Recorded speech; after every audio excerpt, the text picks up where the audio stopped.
Itu dosa apa? Menghujat-hujat, merendahkan Islam. Ini apa? Dosa tangan. Sementara wail yang kedua itulah dalam surah Al-Humazah. Wailul likulli humazatil lumazah. Celakalah orang yang menggunjing-gunjing dan menghujat-hujat. Humazah itu banyak menghujat.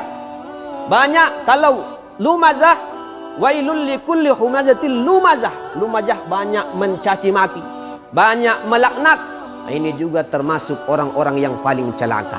Ini termasuk dosa lidah. Dosa perkataan dengan hujatnya, dengan gunjingannya, khususnya kepada pewaris Nabi al-ulama. Jadi kalau kita sempat mencaci para ulama, mencaci para kiai, apalagi ulama ahlu sunnah wal jamaah, ini akibatnya besar.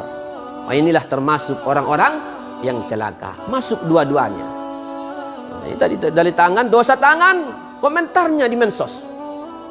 Dosa mulut, caci makinya terhadap ulama. Maka ada beberapa hal akibat orang-orang yang menghina, mencaci maki, membuli ulama. Pertama, mereka dapat gelar seburuk-buruknya orang fasik. Padahal fasik buruk, tapi seburuk-buruknya orang fasik. Itu dalilnya dalam surah Al-Hujurat ayat 11. Kata Allah, bi'sal ismul fusuq ba'dal iman. Jadi seburuk-buruk orang fasik itu setelah dia beriman, Pak. Bayangkan tuh, dia sudah beriman.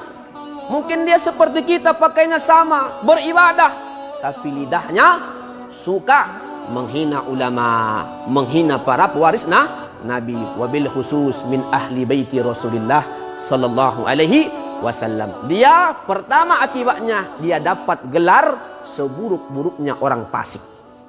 Padahal fasik buruk, Pak.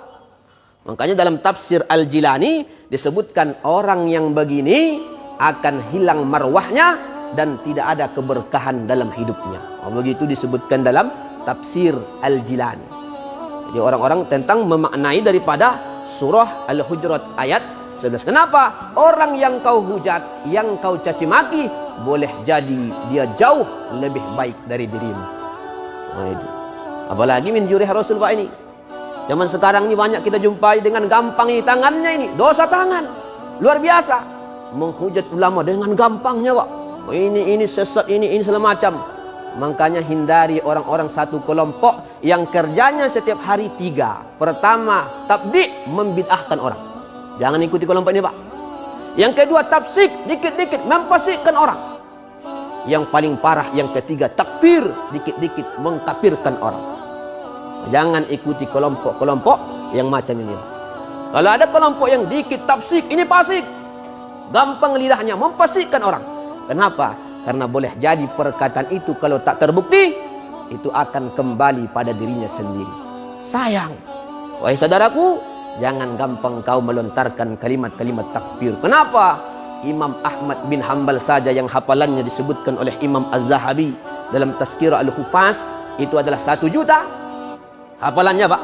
Dia katakan membid'ahkan orang itu berat, bukan perkara mudah, kata Imam Ahmad tuh, Pak.